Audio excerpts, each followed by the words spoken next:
Halo Sobat Tekno, apa kabar kamu hari ini? Semoga kamu selalu sehat dan banyak rezeki. Kali ini kita akan bahas lebih dalam smartphone ini, Tecno Spark 7 Pro yang dijual dengan harga flash sale Rp1.799.000.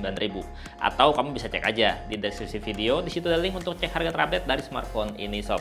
Dan ngomong-ngomong, untuk pemberitahuan aja ya, buat yang belum tahu, kalau yang udah tahu sih ya nggak apa-apa, skip aja dikit.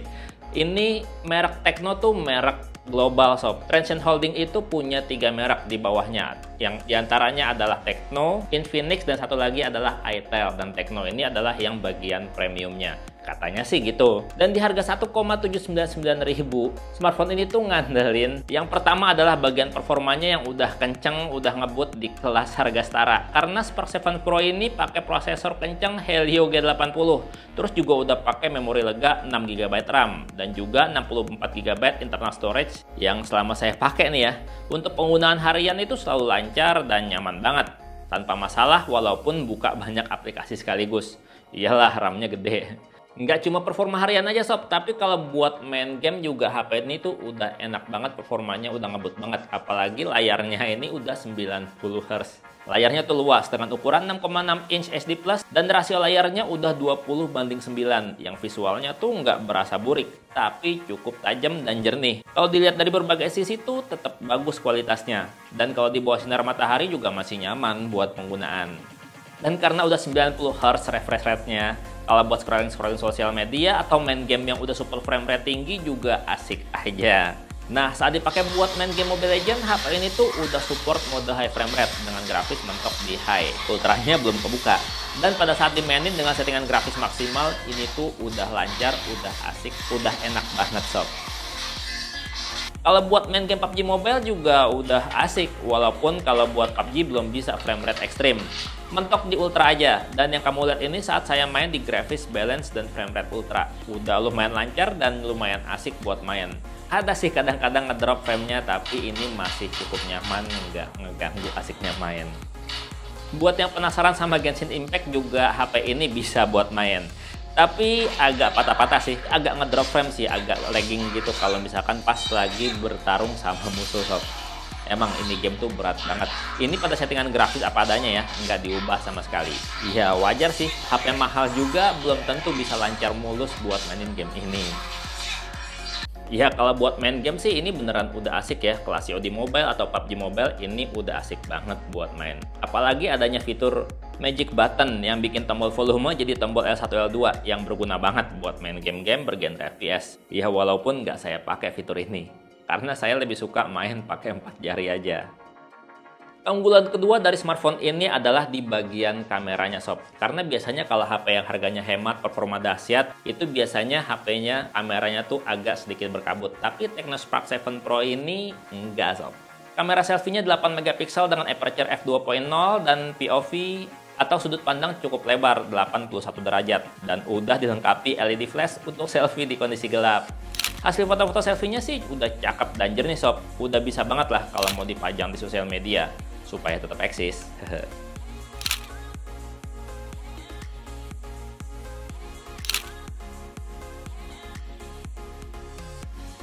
Sementara untuk kamera belakangnya ini ada 3 sob. Satu aja sih tapi yang bisa dipakai buat foto-foto. Sisanya 2 itu adalah kamera pendukung.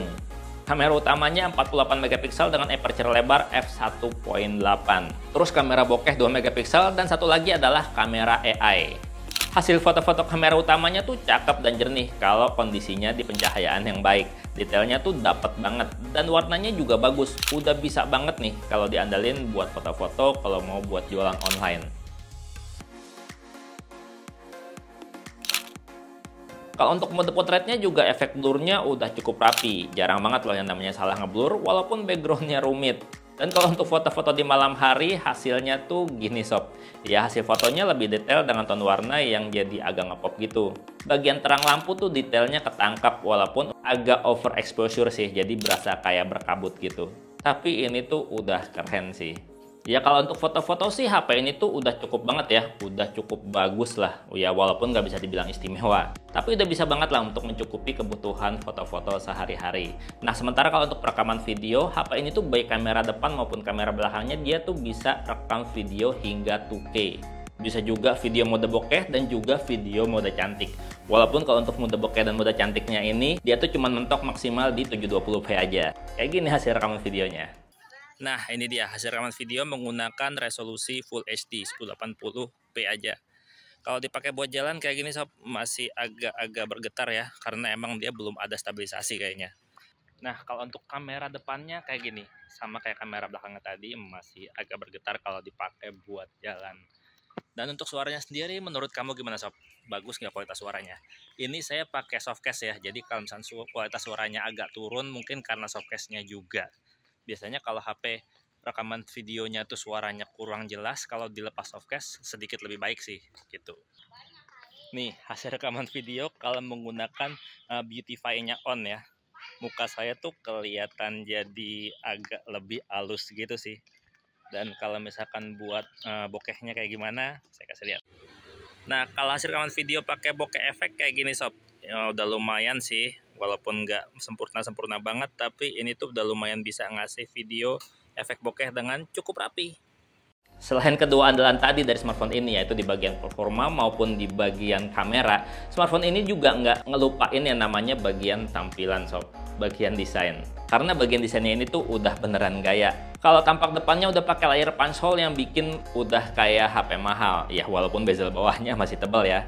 Kalau bagian belakangnya juga udah keren desainnya. Masih dari bahan polikarbonat tapi di finishing bergurat kayak sidik jari. Yang bikin gak licin, gak gampang kotor sama sidik jari, dan juga nggak mudah terkena goresan-goresan halus. Jadi cakepnya tuh lebih awet. Dan kalau dilihat bagian kameranya, bezelnya tuh nambah kesan mewah HP ini kalau menurut saya ya. Ya cuma bezel kameranya yang mewah gini tuh gampang banget bercak-bercak jari nempel. Tapi nggak mudah kegores sih sob, jadi cakepnya lebih awet. Bagian baterainya juga udah cukup awet sob. Kalau untuk sekedar penggunaan harian normal selalu lebih dari seharian. Bahkan baterai 5000 mAh-nya ini tuh kadang bisa bertahan lebih dari 2 hari. Untuk ngecharge-nya juga nggak lambat-lambat banget, walaupun masih pakai colokan USB micro. Waktu dicoba ngecas dari baterai kritis sampai 100% tuh cuma butuh waktu sekitar 3 jam aja. Sementara untuk sensor-sensor di HP ini tuh banyak yang dihilangin. Sayang banget. Ya walaupun untungnya ya, sensor sidik jarinya tuh masih ada. Ya walaupun masih di sisi belakang kayak gini. Posisinya tuh gampang dijangkau dan dikenalin. Terus juga performanya cepet banget baca jari. Nyaris nggak berasa jeda saat jari kebaca sampai kunci kebuka. Kalau untuk sensor standarnya kayak yang tadi saya bilang, banyak yang dihilangin. Kalau NFC nggak ada sih masih wajar aja. Tapi sensor magnetik untuk kompas nggak ada. Terus juga sensor gyroscope untuk virtual reality juga dihilangkan. Sayang banget sih. Untung aja sensor cahaya juga nggak ikut dihilangin. Kalau performa GPS-nya juga udah cepet baca dan ngunci lokasi kita. Cuma karena fitur kompasnya nggak bisa, jadi kita mesti jalan dulu, baru deh kita tahu kalau di peta tuh kita lagi menghadap ke arah mana. Oh iya, ngomong-ngomong slot kartunya udah nggak hybrid, udah triple card slot. Dan juga laci kartunya udah dilengkapi seal karet pengaman yang mencegah debu dan cairan masuk. Jadi HP-nya lebih aman. Tecno Spark 7 Pro ini tuh pakai HiOS yang penampakan sistem antarmukanya tuh mirip banget sama XOS-nya Infinix. Dan ini tuh udah pakai Android 11. Jadi kalau misalkan buat mode gelap, dark mode, ini tuh udah bisa ya. Punya juga theme store yang namanya HiTheme yang nyediain tema-tema dan wallpaper gratisan yang cukup banyak koleksinya. Kamu bisa pilih yang gratis-gratis buat ganti-ganti gaya. FM radio juga masih tersedia, ya walaupun harus wajib colok earphone sebagai antena. Ada juga fitur sosial turbo untuk memaksimalkan penggunaan aplikasi WhatsApp. Mulai dari voice recorder, mode video call cantik, bikin stiker sendiri, sampai mode intip untuk menyimpan pesan yang belum sempat kebaca. Jadi nggak ada tuh keluhan yang namanya belum baca pesan yang dihapus di grup. Ada juga smart panel untuk memudahkan kita akses-akses aplikasi yang paling sering dipakai. Cuma dengan swipe dan tahan aja layar dari samping ke tengah kayak gini. Ada juga nih fitur App Twin untuk menggandakan aplikasi-aplikasi sosial media dan aplikasi chatting. Ya, jadi kita bisa aktifin 3 nomor WhatsApp aktif sekaligus di HP ini. WhatsApp utama, WhatsApp cloning, dan juga WhatsApp bisnis. Dan banyak lagi sih sebenarnya fitur-fitur lain dari HP ini yang nggak saya bahas di sini. Yang pasti sih dengan harga 1,799 harga flash sale-nya, Tecno Spark 7 Pro ini tuh worth it sob kalau saya bilang. Performanya kenceng, baterainya juga lumayan awet, dan layarnya udah 90 Hz. Ya walaupun untuk sensor-sensornya banyak yang dihilangin. Udah gitu di bagian sektor kamera juga masih butuh banyak improve-nya. Segitu aja dari Bang Tekno. Apa menurut kamu mengenai Spark 7 Pro ini? Coba deh komentar. Dan Bang Toto pamit, sampai jumpa di video berikutnya. Bye-bye.